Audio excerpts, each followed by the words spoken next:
تین اندھیروں والا وظیفہ، اس کو کہتے ہیں تین اندھیروں والا وظیفہ۔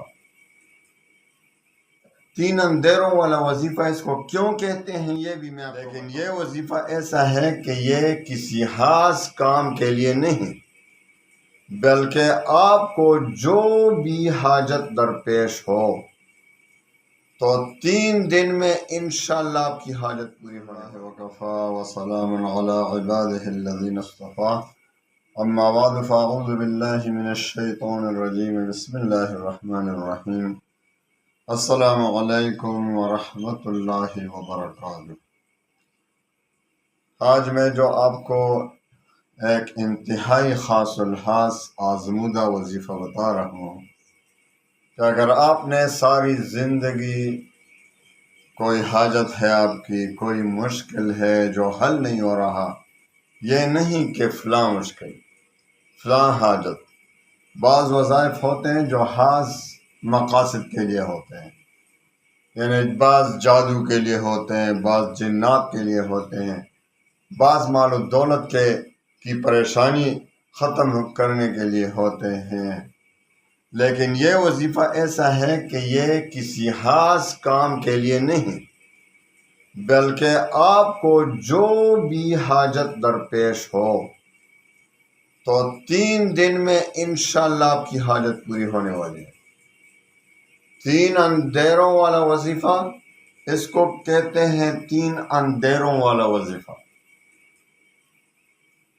تو تین اندھیروں والا وظیفہ اس کو کیوں کہتے ہیں یہ بھی میں آپ کو بتا دیتا ہوں، اور ابھی آپ کو خود بھی پتہ چل جائے گا کہ اس کو تین اندھیروں والا وظیفہ کیوں کہتے ہیں۔ اس میں اتنے برکات ہیں کہ انشاءاللہ اگر ایک یقین والا شخص، مرد و عورت، یقین کے ساتھ ایک ہی رات میں، اتنا وقت بھی اس پر نہیں لگتا، یہ کہ نہیں کہ ساری رات آپ نے پڑھنا ہے، میرے خیال میں 15-20 منٹ اگر زیادہ توجہ کے ساتھ پڑھیں گے، آہستہ پڑھیں گے تو آدھا گھنٹہ، اتنا آسان وظیفہ ہے۔ لیکن آپ کی حاجت انشاءاللہ، مجھے امید ہے یقین والے شخص کا پہلے ہی رات اس کا کام پورا ہو جاتا ہے۔ وظیفہ اتنا آسان ہے، آپ نے خواہ کتنے جنتر منتر پڑھے ہوں گے اپنے کسی حاجت کے لیے، کسی مشکل کو حل کرنے کے لیے، آپ کو کوئی حاجت درپیش ہے، آپ نے کبھی ایک وظیفہ، کبھی دوسرا وظیفہ، کبھی ایک، تو ایسا نہ کریں۔ یہ جو ہم زیادہ وظائف آپ کو دیتے ہیں، یہ اس کا مطلب یہ نہیں کہ آپ سارے کے سارے پڑھیں، کسی ایک مقصد کے لیے کوئی ایک وظیفہ جو ہے اپنا لیں اور اس پر صحیح طریقے سے عمل کریں۔ بعض لوگ ایسے، ان میں سٹیبلٹی نہیں ہوتی، ایک وظیفہ شروع کرتے ہیں، اس کو کوئی دوسرا وظیفہ سن لیتے ہیں، دیکھ لیتے ہیں، تو اس کو چھوڑ بیٹھتے ہیں اور دوسرا شروع کر دیتے ہیں۔ ایسے لوگ کبھی بھی کامیاب نہیں ہوتے، جن میں استقامت نہیں ہوتی۔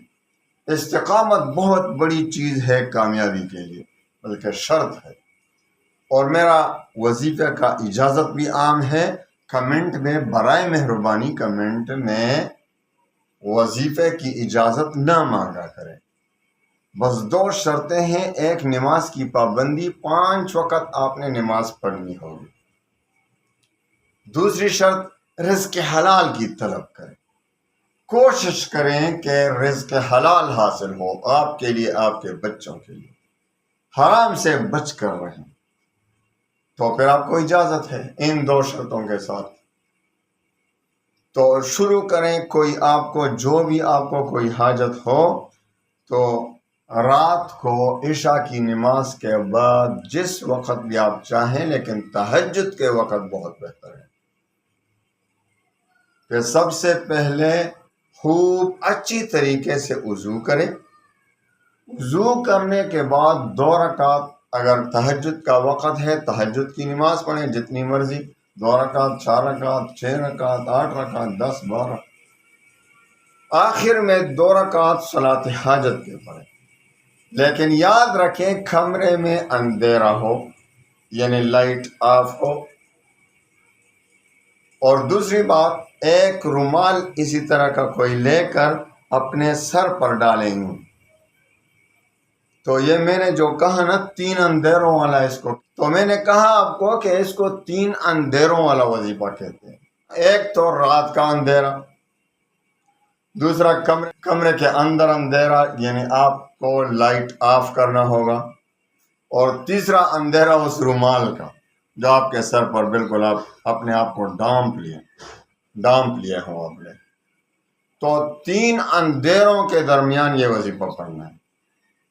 2 رکعت صلاۃ حاجت کے پڑھ کر 11 بار درود شریف پڑھیں، جو بھی درود آپ کو یاد ہو، اور پھر آیت کریمہ لا الہ الا انت سبحانک انی کنت من الظالمین 313 بار پڑھنا ہے۔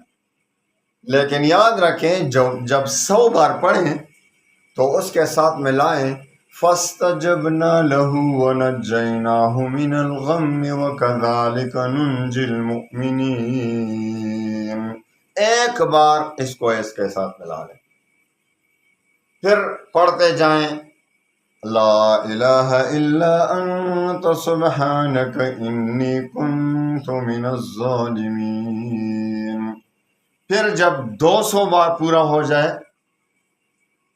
تو پھر 200 پورا ہونے کے بعد پھر یہ آیت اس کے ساتھ ملا لیں فَاسْتَجَبْنَا لَهُ وَنَجَّيْنَاهُ مِنَ الْغَمِّ وَكَذَلِكَ نُنْجِي الْمُؤْمِنِينَ۔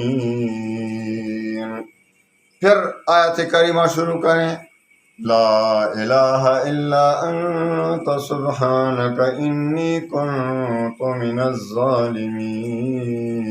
خوب اچھے طریقے سے پڑھنا ہے، یہ نہیں کہ بس جلدی فارغ ہوں لا الہ الا انت سبحانک انی کنت من الظالمین، لا الہ الا انت سبحانک انی کنت من الظالمین، لا الہ الا انت سبحانک انی کنت من الظالمین۔ اس سے آپ کا وظیفہ قبول ہوگا؟ مجھے بتائیں۔ یہ تو اللہ کے سامنے اپنے گناہوں کا اعتراف کرنا ہے، جس طرح حضرت یونس علیہ السلام نے تو گناہ نہیں کیا تھا، لیکن ایک اجتہادی غلطی ہو گئی تھی یونس علیہ السلام سے کہ اللہ کے حکم کے بغیر ہی وہ چلے گئے قوم کو چھوڑ کر۔ تو یونس علیہ السلام نے یہ کلمہ پڑھا، اس کلمے کی برکت سے اللہ نے اس کو نجات دی مچھلی کے پیٹ سے۔ تو خوب اچھے طریقے سے توبہ کی نیت سے پڑھنا ہے، پھر شروع کریں 200 بار، یعنی 200 پورا ہو جائے تو اس میں کے ساتھ ملانا ہے فَاسْتَجَبْنَا لَهُ وَنَجَّيْنَاهُ مِنَ الْغَمِّ وَكَذَلِكَ نُنْجِي الْمُؤْمِنِينَ۔ اور پھر آیت کریمہ خوب اچھے طریقے سے پڑھیں لا الہ الا انت سبحانک انی کنت من الظالمین۔ جب 300 بار پورا ہو جائے، یعنی 313 بار آپ نے پڑھنا ہے، 300 بار جب پورا ہو جائے تو پھر یہ آیت ملا دیں فَاسْتَجَبْنَا لَهُ وَنَجَّيْنَاهُ مِنَ الْغَمِّ وَكَذَلِكَ نُنْجِي الْمُؤْمِنِينَ۔ اور جب 13 پورا ہو جائے 313 تو آخر میں پھر فَاسْتَجَبْنَا لَهُ وَنَجَّيْنَاهُ مِنَ الْغَمِّ وَكَذَلِكَ نُنْجِي الْمُؤْمِنِينَ۔ ایک بار پڑھیں، یعنی کل ملا کر 313 بار آپ نے آیت کریمہ پڑھنا ہے، اور اس کے ساتھ کتنی بار یہ آیت شامل ہوگی؟ 4 بار۔ 100 بار مکمل کریں تو فَاسْتَجَبْنَا لَهُ وَنَجَّيْنَاهُ مِنَ الْغَمِّ وَكَذَلِكَ نُنْجِي الْمُؤْمِنِينَ۔ 200 بار پورا ہو جائیں تو یہ آیت فَاسْتَجَبْنَا لَهُ وَنَجَّيْنَاهُ مِنَ الْغَمِّ وَكَذَلِكَ نُنْجِي الْمُؤْمِنِينَ۔ اچھی طریقے سے سمجھیں۔ 300 بار پورا ہو جائے تو پھر یہ آیت پڑھیں، اور 313 بار پورا ہو جائے آخر میں پھر پڑھیں، اور آخر میں پھر 11 بار درود شریف، اور پھر خوب دل لگا کر، خوب گڑ گڑا کر، رو رو کر اپنی حاجت مانگیں۔ انشاءاللہ 3 دن میں پہلی ہی رات، ورنہ 3 دن میں، ورنہ پھر 3 دن میں پورا نہ ہو تو 7 دن، 7 نہیں تو 9 دن، 11 دن، اور 11 میں بھی پورا نہ ہو تو 13 دن پڑھیں، 13 میں بھی پورا نہ ہو تو 15 دن، 15 میں پورا نہ ہو تو 17 دن، 19 دن، ورنہ 21 دن اس کا آخری حد ہے۔ 21 دن میں ضرور آپ کی حاجت پوری ہو جائے گی انشاءاللہ۔ خوب دل لگا کر پڑھیں، خوب اچھے طریقے سے پڑھیں اور خوب عاجزی کے ساتھ پڑھیں انشاءاللہ۔ جس طرح یونس علیہ السلام کو اللہ نے اس کلمے کی برکت سے مچھلی کے پیٹ سے نکالا تھا، ہم سب کو اس کلمے کی برکت سے انشاءاللہ غموم کی مچھلی سے انشاءاللہ نکال لے گا۔ آپ کی حاجت پوری ہوگی، پریشانی ختم ہو جائے گی۔ اللہ تعالیٰ تمام مسلمانوں کی پریشانیوں کو دور فرما کر خوشیاں نصیب فرمائے۔ وآخر دعوانا ان الحمدللہ۔